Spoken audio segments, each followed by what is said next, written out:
Hong Kong, 14 pro-democracy activists have been convicted on subversion charges. This is a landmark trial and the biggest national security case since Beijing imposed a controversial national security law in 2020.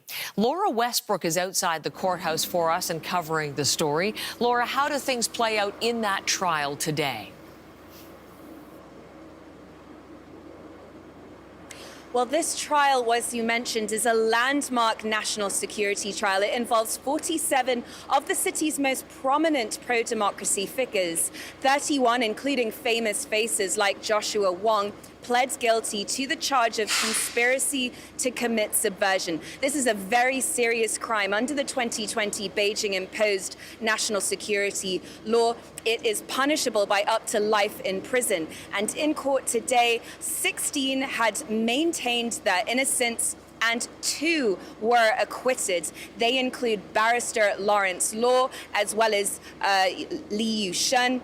Both of them were district councillors, and they are the first to be acquitted under the national security law that was imposed by Beijing. Now, the court will hear mitigation pleas next month, and the prosecution has said it intends to file an appeal of those 2 who were acquitted.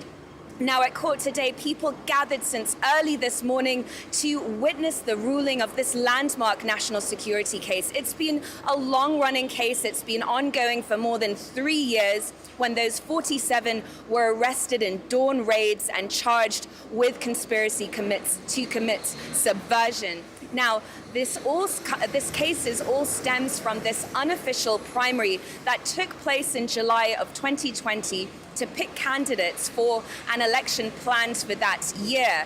Now, the prosecution has said that the accused sought to gain a majority in the city's legislature and block government bills like the budget, and that its ultimate goal was to force then leader Carrie Lam to resign. And in their ruling, the 3 High Court justices, which have been handpicked by the city's leader, said that scheme would have created political instability and a constitutional crisis.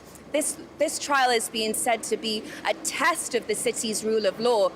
And among those who were observers and who came out in support was the former pro-democracy lawmaker Emily Lau. Right now, there's not much press freedom, not much freedom of expression, and no freedom of assembly, and no freedom of demonstration. People are very frightened.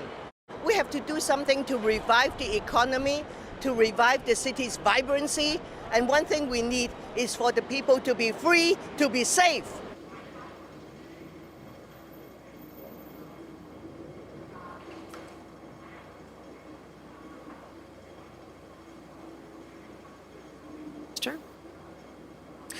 And that was Emily Lau there. And in court today, there are also observers, including diplomats from the United Kingdom, the United States, as well as the European Union. One diplomat told me that they were following this trial very, very closely.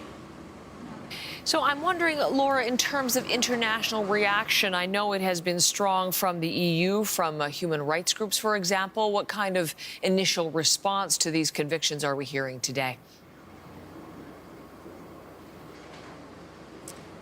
Yes, the European Union has said in a statement that it was deeply concerned about this ruling today, and that it called it politically motivated prosecution of these 47 advocates.